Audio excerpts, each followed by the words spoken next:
अब सब ग्रुप के कॉरस्पॉन्डिंग सब ग्रुप की हेल्प से नए ग्रुप बनाना सीखते हैं। ठीक है, देखो डेफिनेशन है प्रोडक्ट ऑफ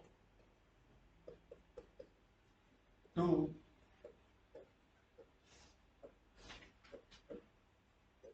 सब ग्रुप्स।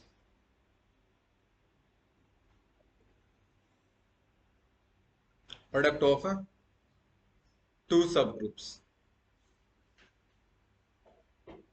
सब ग्रुप की हेल्प से हम क्या बना रहे हैं, उनकी product. That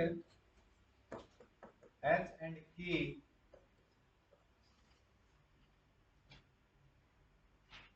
B to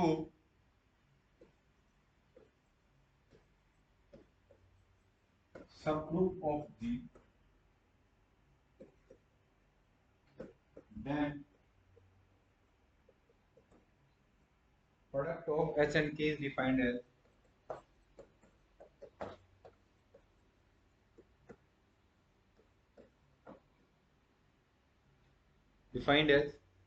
H लिख के यहाँ पे क्या लिख दो K, या फिर डॉट मत लगवा, सीधा क्या लिख दो H के लिख दो, इज इक्वल टू, इसमें इस टाइप के एलिमेंट होंगे H की सच दैट जो H एलिमेंट है वो किसका होगा, सब ग्रुप H का, और जो K एलिमेंट है किसका होगा, सब ग्रुप K का। ठीक है, ये क्या है, मैंने अभी तक क्या लिखा है, दो प्रोडक्ट, दो सब ग्रुप की क्या करवाई है, प्रोडक्ट। ठीक है, सब ग्रुप नहीं बोला मैंने इसको, मैंने सब ग्रुप नहीं बोला। ठीक है, सिर्फ क्या करवाई है उनकी, और क्या बना दिया एक ग्रुप, सब ग्रुप सेट, क्या बनाया, सिर्फ एक सेट बनाया है। देखो सेट, मैं सब ग्रुप नहीं बोला, इसका मतलब ये सब ग्रुप हो भी सकता है और नहीं भी हो सकता है। अगर ये ऑलवेज सब ग्रुप होता तो मैं यहाँ पे क्या लिखता, product of two subgroup, then H K is a subgroup of G is defined as, है ना, H K is a subgroup of G is defined as. कहीं मैंने ऐसे डेफिनेशन में लिखा है, इसका मतलब हमेशा नहीं बनता ये, कहीं ना कहीं, है ना। अगर बनता तो मैं लिखता कि H K is a subgroup of G is defined as this, ऐसे फॉर्म होगा वो, है ना। तो यहाँ पे आप लिख लो H K need not be a subgroup of जी, या फिर रिजल्ट बना के ये कर सकते हो, H and K are two subgroup of G, then H K need not be a subgroup of जी। ठीक है, इसके लिए काउंटर एग्जांपल उठा लो। देखो कहीं भी काउंटर एग्जांपल उठाते कौन सा ग्रुप ध्यान में आता है, डाई हेडल, है ना। कहीं भी काउंटर एग्जांपल उठाते हैं तो भी डाई हेडल ग्रुप ले लेते हैं, G is equal to D four ले लिया। ओके, इसके अंदर मैं दो ग्रुप ले रहा हूं, टू ऑर्डर के। ठीक है, एक का नाम एच बोल रहा हूं और एक का नाम के बोल रहा हूं, एक का नाम एच और एक का के। तो मैंने बोल दिया H is a subgroup of D four generated by H, H से जनरेट किया हुआ सब ग्रुप बना सकते हो तुम, श्योर। एच का ऑर्डर कितना है, तो सब ग्रुप का ऑर्डर कितना होगा, श्योर। तो ये बनेगा ना आर नोट और एच। नेक्स्ट के बनाना है मैंने, के को जनरेट करा दूं मैं डी से, कितने ऑर्डर का सब ग्रुप बनेगा, दो ऑर्डर का, क्योंकि डी का ऑर्डर कितना है, क्यों है, क्योंकि वो रिफ्लेक्शन है ना। तो आर जीरो और डी। ठीक है, ये मैंने दो सब ग्रुप बना दिए, ये तो सब ग्रुप है ना। क्या प्रूव करो इसको, सब ग्रुप प्रूव करने के लिए it is generated by H, it is generated by D, they are the cyclic group, cyclic subgroup of D four. ठीक है, अब इनकी प्रोडक्ट कराते हैं, जैसे वो सेट हमने डिफाइन किया ऊपर, वैसे ही हम इसको डिफाइन करते हैं एच इंटू के, और फिर इसको चेक करेंगे कि वो एक सब ग्रुप है या नहीं। ओके, तो यहाँ से हमने किया इज इक्वल टू, यहाँ पे देखो क्या है एच इंटू के, है ना। तो यहाँ से इसका एक एलिमेंट है, दोनों के साथ क्या कर दीजिए उसकी कंपोजिशन, आर नोट की आर नोट से करेंगे तो आर नोट आएगा, आर नोट की डी से करेंगे तो डी ही आएगा। फिर यहाँ से एच को उठाइए, एच की आर नोट से करेंगे तो एच आएगा, और एच की जब डी से करेंगे तो R90 आता है। ठीक है, एच की डी से कंपोजिशन टेबल में देख लो आप, क्योंकि डी फोर के एलिमेंट की कंपोजिशन हम देखने के लिए हमें थोड़ा सा मेहनत करनी पड़ती है। कंपोजिशन देखेंगे तो एच की डी के साथ जब कंपोजिशन करोगे तो कितनी आएगी, R90। ठीक है, एच की डी के साथ कंपोजिशन R90 होती है, जैसा कि हम पहले पढ़ चुके हैं। यही है, कर लिया वेरीफाई, वेरीफाई हो चुका। अब ये सब ग्रुप बनना चाहिए ना, क्यों चाहिए, हो भी सकता है और नहीं भी। चेक करते हैं सबसे पहले क्लोजर प्रॉपर्टी, इसकी किसी के साथ कंपोजिशन इसी के अंदर आ रही है, कोई भी एलिमेंट होने इसकी इसके साथ इसी के अंदर आ रही है। नेक्स्ट इसी के अंदर आ रही है, डी और एच की है, अच्छा डी और एच की, अच्छा डी और एच की करना एक बार, डी और एच की, अच्छा डी और एच की मत करो एक बार, R90 है ना, R90 की R90 से करना, इसमें तो ये ऐड करते हैं ना फिर क्या आएगा, क्या इसके अंदर है क्या, नहीं है, तो क्लोजर कहां से हो गई। एस डी एच पे अब जाओ ही मत कंपोजिट टेबल पे। रोटेशन की कंपोजिशन करना सबसे आसान होता है, एंगल्स को क्या कर दीजिए, ऐड, R92 इंटू R90 किया, कितना आया, इसके अंदर तो नहीं है, इसका मतलब H K is not close, closure property satisfy नहीं होगी, this implies that H K is not a subgroup of, इसका सब ग्रुप नहीं बनेगा इसका।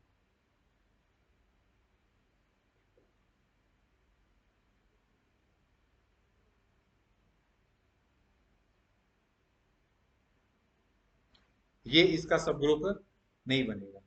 एक एग्जांपल लिखिए फेवर में, छोड़ दो आपके लिए, बना सकते हो, बताओ क्या क्या दिमाग लगाओगे, जेड ले लेंगे, जेड भी ले सकते हैं, कोई दिक्कत नहीं है, जेड ले लो, 3Z 2Z उसके टू सब ग्रुप ले लो, मल्टीप्लाई कराओगे तो वो सब ग्रुप नहीं बनेगा क्या, बनेगा। फेवर में ले लो एग्जांपल इसकी, जी को क्या ले लो, जेड, सेट ऑफ इंटीजर्स ले लिया मैंने। नेक्स्ट एच ले लो 2Z और के ले लो 3Z, है ना, एच इंटू के जेड करोगे, सॉरी एच इंटू के करोगे, 2Z इंटू 3Z करोगे, कैसे आएंगे, 6Z, और क्या 6Z इसका सब ग्रुप नहीं होता क्या, होता है, तो सब ग्रुप बन जाएगा इसका।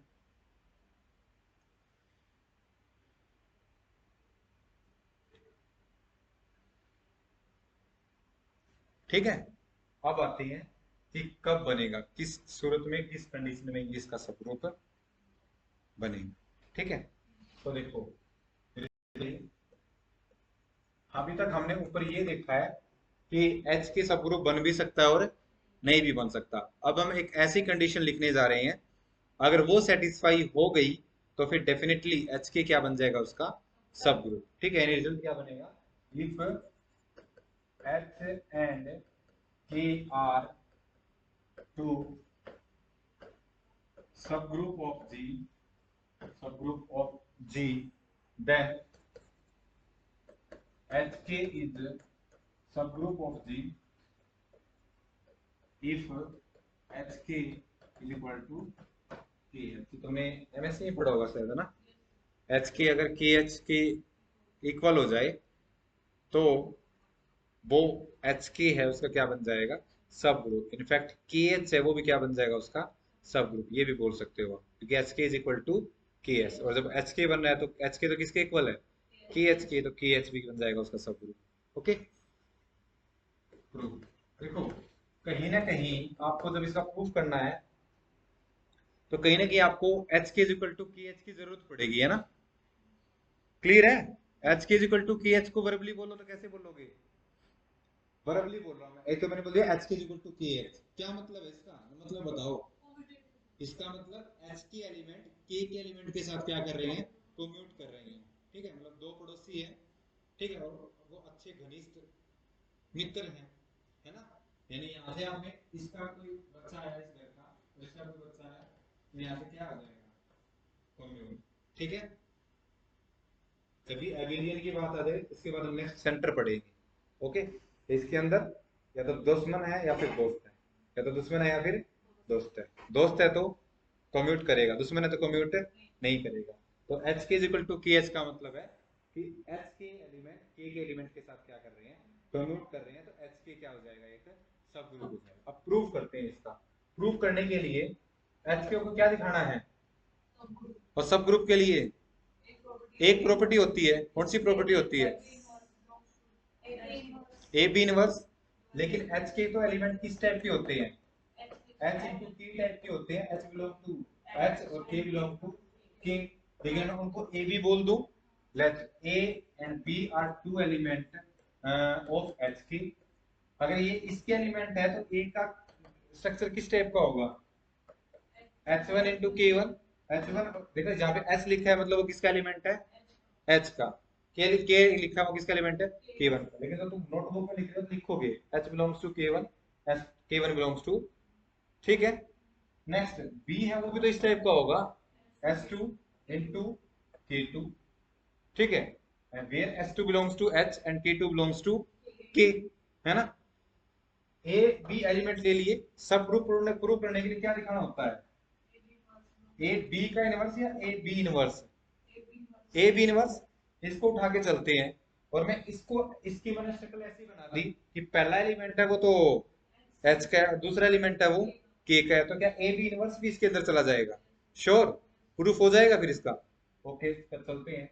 ए की वैल्यू लिख ली मैंने H1 K1, ओके। और यहाँ पे मैंने लिख दिया B S2 K2, ठीक है। और इसका इनवर्स, इनवर्स रेसिप्रोकल से ओपन होता है ना, तो ये लिख दिया मैंने H1 K1 K2 का इनवर्स और S2 का इनवर्स, ठीक है। लेकिन H और K है, ये तो सब ग्रुप तुम्हें गिवन है, तो सब ग्रुप गिवन है, तो H1 इसके अंदर है और S2 इसके अंदर है। H1 S2 इनवर्स इसी के अंदर होगा, S2 इनवर्स भी इसी के अंदर होगा। यहाँ से देखो, और गिवन क्या है तुम्हें, एच के किसके इक्वल है, के एच के। और यहाँ से मैं ये भी तो कर सकता हूँ फिर, के वन के टू आ गया,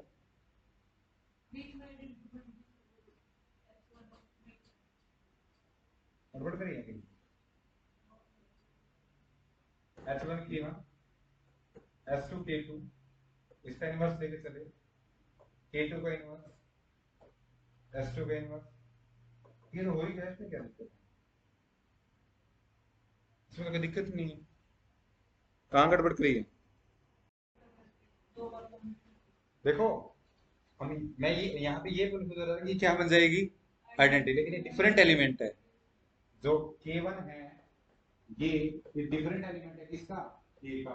और जो K2 का इनवर्स है किसका एलिमेंट है, K का, लेकिन ये डिफरेंट एलिमेंट है।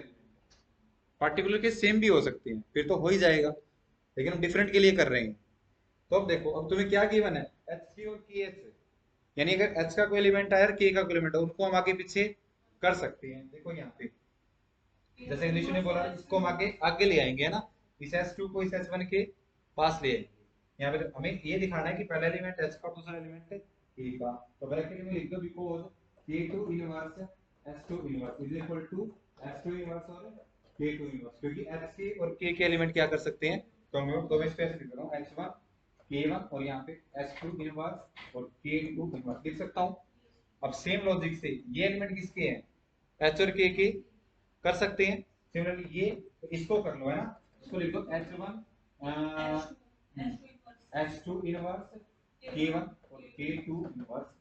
ये देखो किसका एलिमेंट आ गया, ये किसका एलिमेंट आ गया, K का।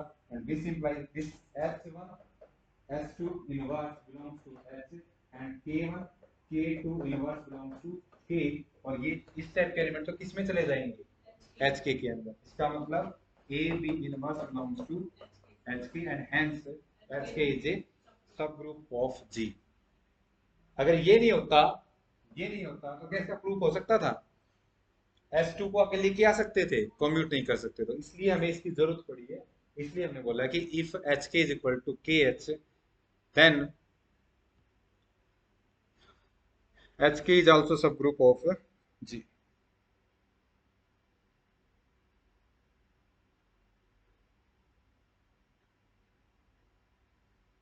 ठीक है,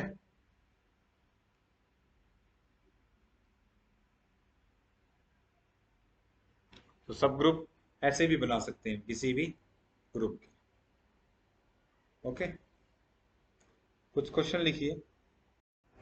ये तो देख लीजिए, देखो क्या है, सब ग्रुप ऑफ, कौन सा ग्रुप है ये, जनरल लीनियर ग्रुप, 2x2 की मैट्रिक्स ली है ना, और फील्ड फाइनाइट Z2 लिए, Z2 F2 का मतलब Z2, फाइनाइट फील्ड है तो वो Z2 या F2 लिख देते हैं। ओके, F2 लिखने का भी रिवाज है और Z2 भी, F2 है तो Z2। हाँ जी,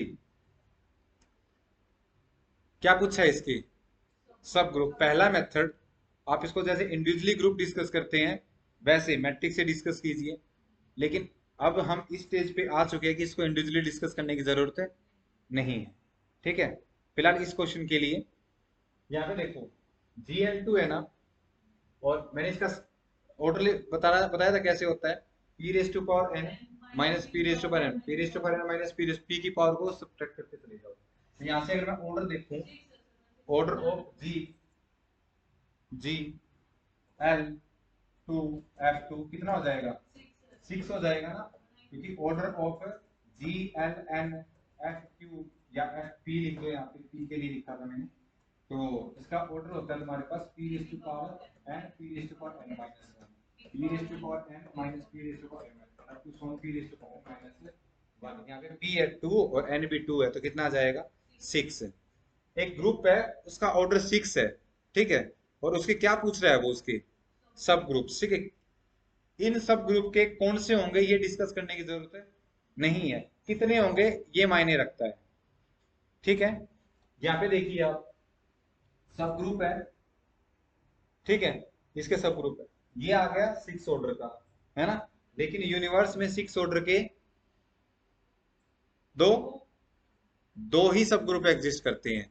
एक तो होता है डी Z6 और एक D3S3 भी बोल सकते हो उसको, D3S3, because D3 is also isomorphic to S3। ठीक है, S3 बोल लीजिए। यहाँ पे देखो, देन पॉसिबिलिटी लिखो यहाँ पे, Z सॉरी GL2 F2 या तो होगा किसके आइसोमॉर्फिक, Z6 के, या फिर किसके आइसोमॉर्फिक होगा, D3 के बोल लीजिए या फिर S3 के बोल लीजिए, है ना, because D3 is isomorphic to S3, है ना। अब देखो यहाँ पे, क्या ये इसके आइसोमॉर्फिक हो सकता है, क्या कोई तुम एक ऐसी प्रॉपर्टी बता सकते हो जो इसके अंदर है इसके अंदर नहीं है, कॉम्प्यूट नहीं करती, ये तो नॉन एबिलियन होता है। सिर्फ एक ही केस था n=1 जिसमें ये एबिलियन होता है, इसलिए मैंने यहाँ पे शुरू में क्या ले लिया, 2 ले लिया, है ना। तो यहाँ से हमने करा कि Z6 है और GL2F2 की आइसोमॉर्फिक नहीं हो सकता, because Z6 is cyclic as well as abelian, but this group is not abelian because in general matrix commutative नहीं होती है अंडर मल्टीप्लिकेशन, दैट्स व्हाई इसके आइसोमॉर्फिक तो हो नहीं सकता। और तुम बोल रहे हो कि ये ग्रुप है क्या ये, इसका ऑर्डर 6 है, तो पक्का किसके आइसोमॉर्फिक होगा ये, इसके, और कोई इसके पास पॉसिबिलिटी नहीं है। और क्या इसके अंदर, क्या इसके अंदर टोटल सब ग्रुप कितने बनेंगे, क्या मैंने फॉर्मूला बताया था इसका, sigma N plus tau N, ठीक है, tau N is the number of divisor and sigma is the sum of divisor. तो यहाँ से करेंगे तो इसके सब ग्रुप पूछे थे इसने, तो इसके सब ग्रुप इतने हो जाएंगे जितने D3 के अंदर है। कितने D3 के अंदर, D3 के अंदर टोटल सब ग्रुप कितने हैं, 6, 6 है ना, तो यानी टोटल 6 सब group is possible of GL2। ठीक है, कोई सा बोले सर इसको, इनको बना के दिखाओ। आप क्या कीजिए, इसमें 6 मैट्रिक्स आएंगी, वो लिखी भी थी हमने, है ना, कई बार लिखी हुई है, 1 1 1 एक बार 0 को 4 कॉर्नर पे करा दीजिए, ऐसे 6 मैट्रिक्स आएगी। तो वहां पे आप 1 ऑर्डर की, 2 ऑर्डर की, 3 ऑर्डर के, और एक 6 वो खुद ही हो जाएगा। टोटल कितने सब ग्रुप बन जाएंगे, 6 के। इंडिविजुअली आप जनरल लीनियर के कोरस्पॉन्डिंग करना चाहते हो तो, वरना क्वेश्चंस में सिर्फ ये पूछेंगे कि नंबर ऑफ पॉसिबल सब ग्रुप ऑफ दिस कितने होंगे। समझ में आ गया।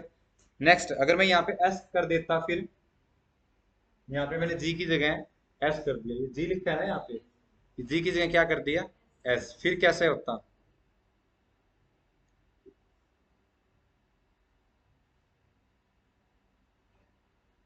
फिर कोई दिक्कत नहीं होती, वो 6 मैट्रिक्स उसके अंदर भी आएगी, 6 मैट्रिक्स उसके अंदर भी आएगी। अगर मैं यहाँ पे जी की जगह ये पूछ लेता SL2F2, तो तुम इसके कॉरस्पॉन्डिंग नहीं पता क्या, इसके अंदर और इसके अंदर सेम नंबर ऑफ एलिमेंट ही होंगे, बिकॉज पी को आपने क्या लिया हुआ है, 2 लिया हुआ है। जब इसका ऑर्डर निकालते हैं नीचे आता है इसके अपोन में P-1, यहाँ पे तो P को 2 लिया हुआ है, तो 2 - 1 आ जाएगा। ओके, तो यहाँ से इसके अंदर सेम होंगे कितने, 6 सब ग्रुप ही होंगे। ओके, क्वेश्चन करोगे, एक क्वेश्चन लिखो,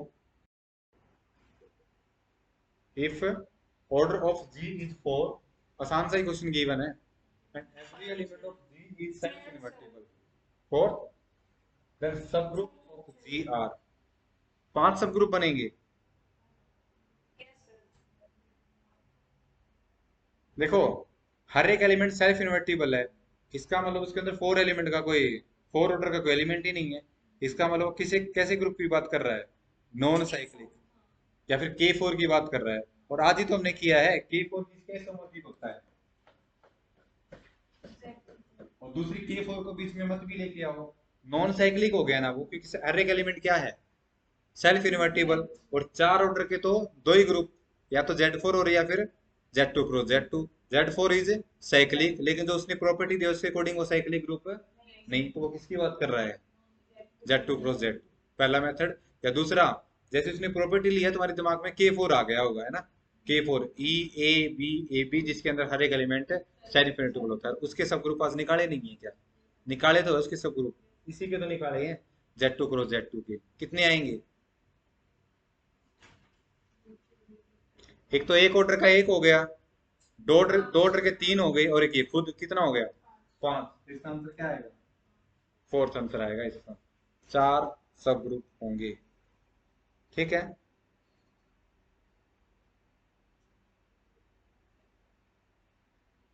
नेक्स्ट क्वेश्चन लिखिए, फर्स्ट के लिए आप जी को क्या ले लीजिए, Q4। ठीक है, अब देखो क्वेश्चन ऐसे जनरेट होंगे, तुम्हें स्टेटमेंट गिवन होगी, इतने सारे ग्रुप जो डिस्कस किए उनमें से क्या उठाओगे, और ये एकता ने बताया, जरूरी थोड़ा है कि आप Q4 लो, आप D4 ले सकते हो, S4 ले सकते हो, ठीक है, और दूसरे ग्रुप ले सकते हो इसके काउंटर में, लेकिन उसके दिमाग में Q4 आया है, Q4 आते उसने A को तो ले लिया 1, और B को क्या ले लिया, -1, है ना। तो देखो यहाँ पे ये गिवन है ना order of it, A square करने से क्या आएगा 1, बी स्क्वायर करने से क्या आएगा -1, ठीक है 1 सॉरी, है ना, 1 आ रहा है। इसका मतलब order of A square and order of B square same है, 1 का ऑर्डर कितना होता है 1 ही होता है, तो ए स्क्वायर का ऑर्डर 1 आ गया, बी स्क्वायर का ऑर्डर 1, ए का ऑर्डर नहीं, ए स्क्वायर का ऑर्डर, आइडेंटिटी का ऑर्डर कितना होता है 1, दोनों का 1 आता है। क्या ए का ऑर्डर देखना कितना है 1 है, लेकिन बी का ऑर्डर कितना है 2 है, और 1 2 के इक्वल होता है क्या, नहीं होता। यानी जो फर्स्ट स्टेटमेंट है वो क्या है, सेकंड के लिए भी यही काउंटर एग्जांपल दे दो same as it is, second के लिए भी यही counter example, A square equal to B square तो सेम है, लेकिन एलिमेंट सेम नहीं है, ये तो 1 और ये -1, ठीक है, एलिमेंट सेम हो भी सकते हैं और नहीं भी। ये तो थे इसके काउंटर कॉन्ट्रेरी, फेवर में देने हो तो, अगर फेवर में चाहिए दोनों के एग्जांपल, या फर्स्ट का example, A square is equal to B square है, और ए का और बी का ऑर्डर भी सेम है, ऐसे ही फेवर में दो एग्जांपल, क्योंकि तुम नीड नोट भी बोलते हो तो फेवर में भी तो चाहिए, ऐसा ढूंढो। इसके जो फेवर में एग्जांपल होंगे वो आप खुद करोगे, और एक एग्जांपल से ही दोनों के हो जाएंगे फेवर।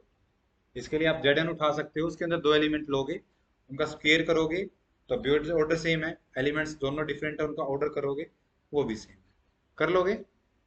क्लियर है, जैसे हमने ग्रुप के ऑर्डर को डिवाइड किया था, ग्रुप के ऑर्डर को P×Q, है ना, कल आते ही हम मोस्ट मोस्ट इंपॉर्टेंट रिजल्ट्स करेंगे, ठीक है, उन रिजल्ट्स का हम बेइंतहा टाइम्स यूज करेंगे कि P×Q, P डिवाइड्स, इन हर एग्जाम में आता है उसका क्वेश्चन, ठीक है, क्लियर है, तो उसको हम कल डिस्कस करेंगे, मोस्ट इंपॉर्टेंट टॉपिक है ये, ठीक है, कल तो नहीं परसों डिस्कस करेंगे। ओके।